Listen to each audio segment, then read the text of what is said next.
Conclusión. Durante la fase más caliente de la segunda intifada palestina, los dirigentes árabes aprovecharon cada visita de un ministro occidental para expresar públicamente su condena por la eterna demora con la creación de un Estado palestino. En privado, los mismos dirigentes también coincidían en admitir su preocupación por la posibilidad de que la tensión derivada del conflicto palestino-israelí acabara desestabilizando a sus regímenes políticos, a menudo contemplados desde la calle árabe como demasiado complacientes ante la situación del pueblo palestino. Las élites árabes temen, después del 11 de septiembre, que la política estadounidense introduzca nuevos factores de desestabilización en Oriente Medio. Los abogados de una intervención estadounidense en Irak dan la vuelta al calcetín de las acusaciones de unilateralismo que se formula contra Washington. La cuestión, según este punto de vista, que es el defendido por el sector neoconservador, influyente tanto en el Pentágono como en la Casa Blanca, es simple. Después de la Guerra del Golfo, la comunidad internacional, amparada en las resoluciones del Consejo de Seguridad, optó por la contención del régimen iraquí, pero esta política ha fracasado. A Irak se le han impuesto todo tipo de restricciones, tanto militares como económicas, pero los neoconservadores partidarios de la intervención militar unilateral consideran que esta aproximación multilateral al conflicto no ha servido de nada, unas veces por la resistencia del mismo Irak, que ha sabido sortear determinadas sanciones, y otras por el bloqueo que en la ONU han podido realizar Francia, Rusia o China, por lo que se impone un cambio en la actitud hacia Saddam Hussein. El mundo se ha hecho más imprevisible desde la caída del muro de Berlín, y en este contexto Washington considera que en su condición de hiperpotencia tiene la obligación de asumir el liderazgo mundial, como expresa la nueva estrategia de defensa anunciada en diciembre de 2002, en la que, sin renunciar al multilateralismo, incluye la vía unilateralista de los ataques preventivos. El propio presidente Bush lo dijo por pasiva en Thurmond, Estados Unidos, donde se refirió a la crisis con Irak. La ONU debe ser capaz de funcionar como una organización para mantener la paz cuando entramos en el siglo XXI, o será irrelevante. Y esto es lo que vamos a averiguar ahora. No hay confusión posible. Si nosotros tenemos que resolver el problema, lo haremos. Con esta determinación, que suena a respuesta imperial, los neoconservadores de Washington contemplan el hipotético derrocamiento de Saddam Hussein como el inicio de un efecto dominó que haría caer, una tras otra, las fichas autócratas que se mantienen en el poder desde hace 2 decenios en Oriente Medio. Los realistas del Departamento de Estado, partidarios de la acción multilateral, y los dirigentes árabes que gobiernan sobre un cementerio ideológico no están entusiasmados con este repentino furor democrático. El 9 de noviembre de 1989, con la caída del muro de Berlín, Europa del Este guardó en el armario de la historia a los dirigentes comunistas consumados plusmarquistas en la disciplina de mantenerse en el poder. Los dirigentes árabes, por el contrario, han seguido como si en el mundo no hubiera pasado nada. En Egipto, el presidente Hosni Mubarak está en el poder desde 1981. En Libia, el coronel Gaddafi permanece desde 1969. En Arabia Saudí, el rey Fahd llegó al trono en 1982. Entre los palestinos, aunque no tengan Estado, Yasser Arafat manda en la Organización para la Liberación de Palestina, OLP, desde 1969, y Saddam Hussein es presidente de Irak desde 1979. Ha habido relevos significativos por causas biológicas. En Marruecos, el rey Hassan II, en el poder desde 1961, murió en 1999 y su hijo, Mohamed VI, le ha sucedido. En Jordania, el rey Hussein, en el poder desde 1952, murió también en 1999 y su hijo, Abdullah II, le ha sucedido. Y en Siria, el presidente Hafez al-Assad, en el poder desde 1970, murió en 2000 y su hijo, Bashar al-Assad, como si el régimen fuera una monarquía hereditaria, le ha sucedido. Ha habido pues un relevo, pero no un cambio, y eso ha sido así pese al desafío que para el poder establecido representan el islamismo y el terrorismo islámico. ¿Qué explica que en una región tan convulsa, atravesada por múltiples conflictos, esté regida por los dirigentes más incombustibles del mundo?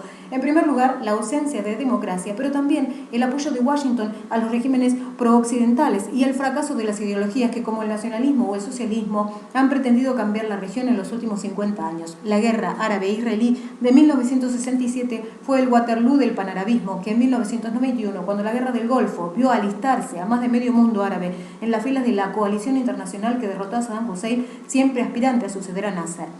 Y el socialismo árabe, además de su fracaso histórico, quedó huérfano con la desaparición de la Unión Soviética.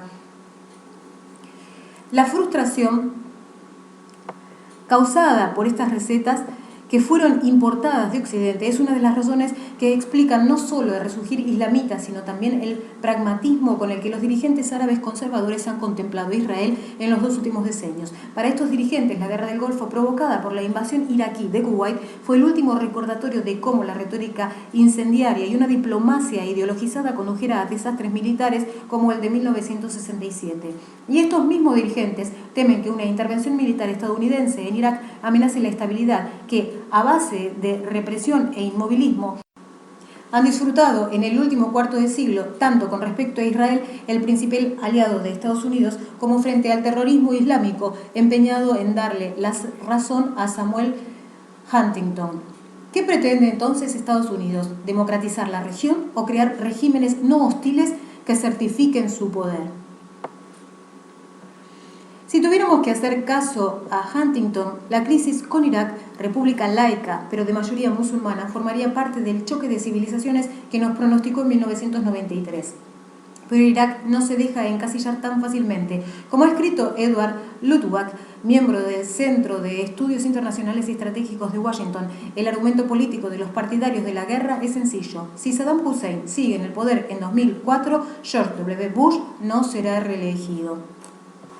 La guerra, y en eso tiene toda la razón Huntington, ha cambiado, y no solo en su aspecto tecnológico, también han variado los motivos de sus actores. La guerra fue primero un asunto de reyes y príncipes, o mejor dicho, una disputa territorial o dinástica entre príncipes que tenían que resolver, lamentablemente, los que no eran príncipes. Este patrón de la guerra desapareció con la Revolución Francesa, a partir de la cual la línea divisoria o del frente militar se situó entre naciones.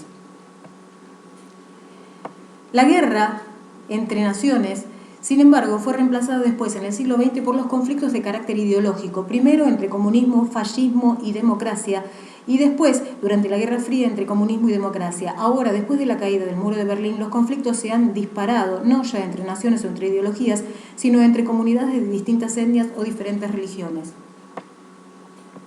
Pero a pesar de las atrocidades cometidas del 11 de septiembre en Nueva York y Washington, la crisis de Irak no es la prueba del 9, como aventuró Huntington, de que el conflicto entre civilizaciones será la última fase de la evolución de la guerra en el mundo moderno. Michael Clerk, profesor de Hampshire College, ha trazado lo que denomina una nueva geografía de los conflictos, que es una cartografía con la que nos advierte de la multiplicación de las guerras en el futuro a causa de la disputa por unos recursos vitales y cada vez más escasos. Y lo sucedido durante la última década del siglo XX no deja de darle la razón a Clerk. Los conflictos de Yugoslavia y África Central provocaron que la atención internacional se centrara en la prevención de las guerras étnicas, pero este enfoque no pudo evitar los conflictos librados por el control de yacimientos de diamantes y de cobre, madera o tierras de labranza. Para Clerk, la cada vez mayor competencia por el acceso al petróleo, al agua y a los yacimientos minerales ha provocado nuevas líneas de falla que no son ni políticas ni ideológicas, ni de civilización o religiosas. La guerra habrá cambiado, pero sus causas, como ocurre desde sus orígenes, siguen sin abonar un solo modelo que represente con precisión la dinámica de poder en la posguerra fría. Después de todo, el conflicto de Palestina no se explica por una cuestión de derechos humanos, ideología, civilización o materias primas. Lo que está en juego es simplemente un territorio que, por cierto, no es rico en recursos naturales. ¿Qué tipo de conflicto sería? En este contexto, una eventual guerra en Irak, el país con las segundas reservas del petróleo del mundo. La razón de la guerra no sería Saddam Hussein, sino el dominio estadounidense de Oriente. La hegemonía de Estados Unidos pretende generar unas nuevas guerras de juego en la escena internacional.